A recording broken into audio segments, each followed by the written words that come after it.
The Scorch Trials, Chapter 34, on this PDF, page 117. The next 30 seconds were a horrible, horrible thing for Thomas. The crank struggled, spasmed, choked, and spat. Brenda held him while Thomas twisted the knife, pushed it deeper. Life took its time as it drained from the man, as the light in his maddened eyes faded, as the grunts and the physical strain to hold on slowly quieted and stilled. But finally, the flare-infected man died, and Thomas fell backward, his whole body a tense coil of rusty wire. He gasped for breath, fought the sickening swell in his breast. He'd just killed a man. He'd taken the life out of another person. His insides felt full of poison. "We need to go," Brenda said, jumping up to her feet. "There's no way they didn't hear all that racket. Come on." Thomas couldn't believe how unaffected she was, how quickly she'd moved on from what they'd done. But then again, they didn't have much choice. The first sign of the other cranks came echoing down the hall like the sound of hyenas bouncing through a canyon. Thomas forced himself to stand, pushed down the guilt that threatened to consume him. "Fine, but no more of this." First the head-eating silver balls, now fighting cranks in the darkness. "What do you mean?" He'd had enough of long black tunnels, enough to last a lifetime. "I want daylight. I don't care what it takes. I want daylight now." Brenda didn't argue.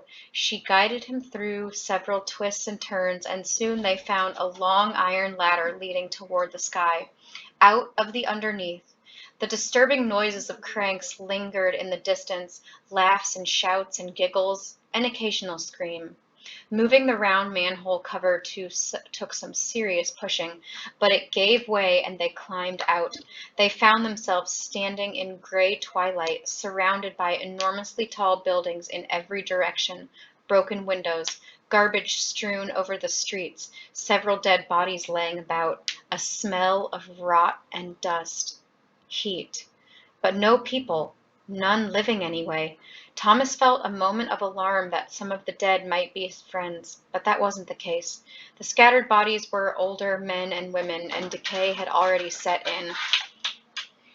Brenda slowly turned in a circle, getting her bearings. "Okay, the mountains should be down that street." She pointed, but it was impossible to tell because they didn't have a clear view and the buildings hid the setting sun. "You sure?" Thomas asked. "Yeah, come on." As they set off down the long and lonely street, Thomas kept his eyes peeled, scanning every broken window, every alley, every crumbled doorway, hoping to see some sign of Minot and the Gladers, and hoping not to see any cranks. They traveled until dark, avoiding contact with anyone. They did hear the occasional scream in the distance, or the sounds of things crashing inside a building now and then.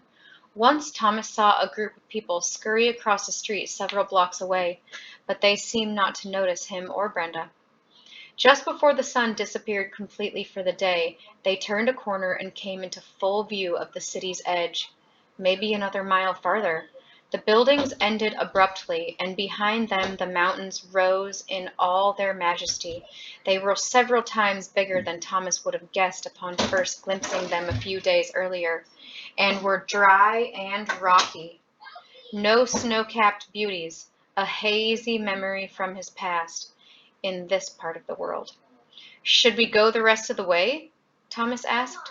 Brenda was busy looking for a place to hide. "Tempting, but no. First off, it's too dangerous running around here at night. Second, even if we made it, there'd be no place for cover out unless we made it all the way up to the mountains, which I don't think we could do."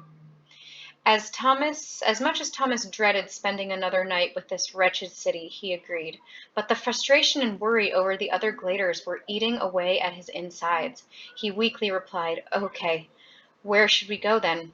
"Follow me." They wound up in an alley that ended in a large brick wall. At first, Thomas thought it was a terrible idea to sleep in a place that had only one way out, but Brenda convinced him otherwise. Cranks would have no reason to enter the alley since it didn't lead anywhere. Plus, she pointed out, there were several large rusted trucks in which to hide. They ended up inside one that looked like it had been torn apart for anything usable. The seats were tattered, but they were soft, and the cab was big. Thomas sat behind the wheel, pushing the seat as far back as it would go. Surprisingly, it felt somewhat comfortable once settled. Brenda was just a couple of feet on his right, settling in herself. Outside, the darkness grew complete, and the distant sounds of active cranks came through the broken windows. Thomas was exhausted, sore, in pain, had dried blood all over his clothes. Earlier he'd cleared his hands, scrubbing them until Brenda yelled at him to quit wasting their water. But having the blood of that crank on his fingers, on his palms, he couldn't take it. His heart sank every time he thought of it. But he could no longer deny a terrible truth. If he hadn't had the flare before, a slim hope that Ratman had lied, he'd surely caught it by now. And now, sitting in the darkness, his head propped against the truck's door, thoughts of what he'd done earlier came storming into his mind. "I killed a guy," he whispered. "Yeah, you did," Brenda responded, her voice soft. "Otherwise, he would have killed you. Pretty sure that's doing the right thing." He wanted to believe it. The guy had been fully gone, consumed by the flare. He probably would have died soon anyway, not to mention he'd been doing everything possible to hurt them, to kill them. Thomas had done the right thing, but guilt still gnawed at him, crept through his bones. Killing another human, it wasn't easy to accept. "I know," he finally responded, "but it was so vicious, so brutal.